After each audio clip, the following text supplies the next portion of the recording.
L'idée dans ces 3 diapositives, c'est de peut-être revenir sur ce qu'on vient de décrire à l'instant.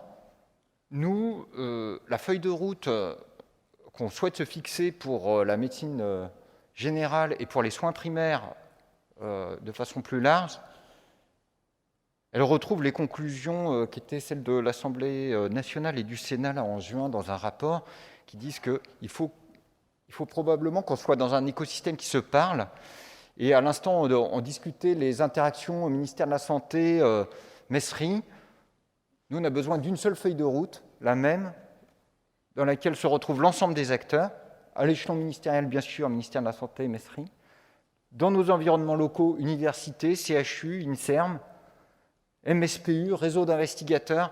Il faut que la feuille de route inclue tout le monde, qu'elle soit inclusive, notamment de l'assurance maladie, qui est un financeur potentiel, qui parfois peut être un partenaire de recherche, qu'on associe les acteurs du monde professionnel, parce que, Julien le disait, le réseau qui a été mobilisé pour certaines études dépasse le réseau des acteurs universitaires.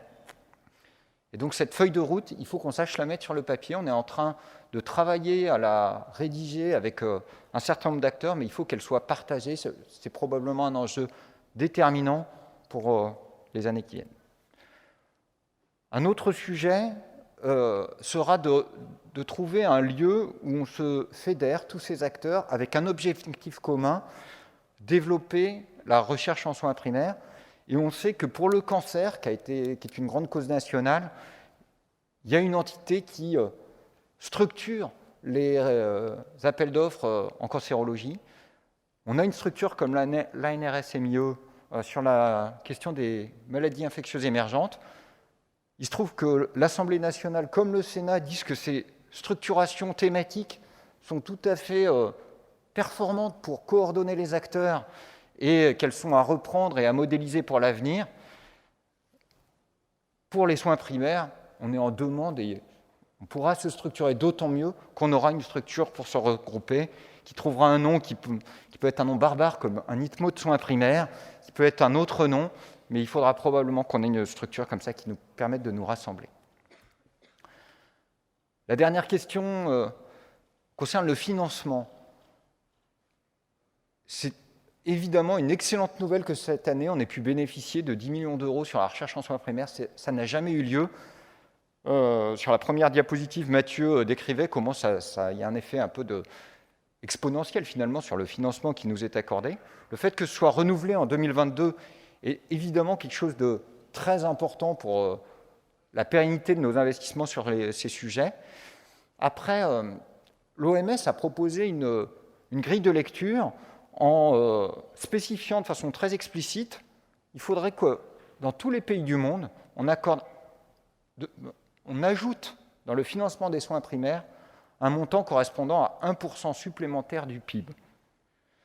Alors j'ai fait une règle de 3 pour la France.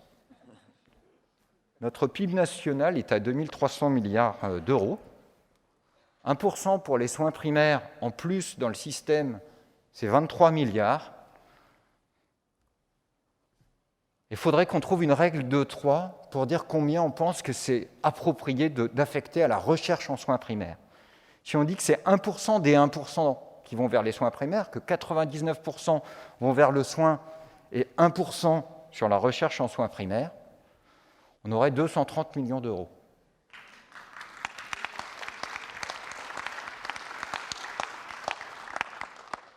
C'est un peu facile, ça paraît un peu utopique. Probablement que c'est un objectif de moyen terme. En même temps, quand on regarde, voyant ce chiffre, je me dis, mais on le projette pas. Les montants qui sont affectés sur la recherche à l'hôpital, par des calculs complexes dont on ne sait pas à la fin si ça finance vraiment la recherche ou ça finance les services hospitaliers, mais sur les points mairie, c'est 2 milliards 300 millions d'euros. On aurait donc 10% des montants qui sont affectés à la recherche en France, en santé. Peut-être faudra-t-il que ce soit 10%, peut-être faudra-t-il que ce soit moins, peut-être faut-il surtout convenir d'une trajectoire.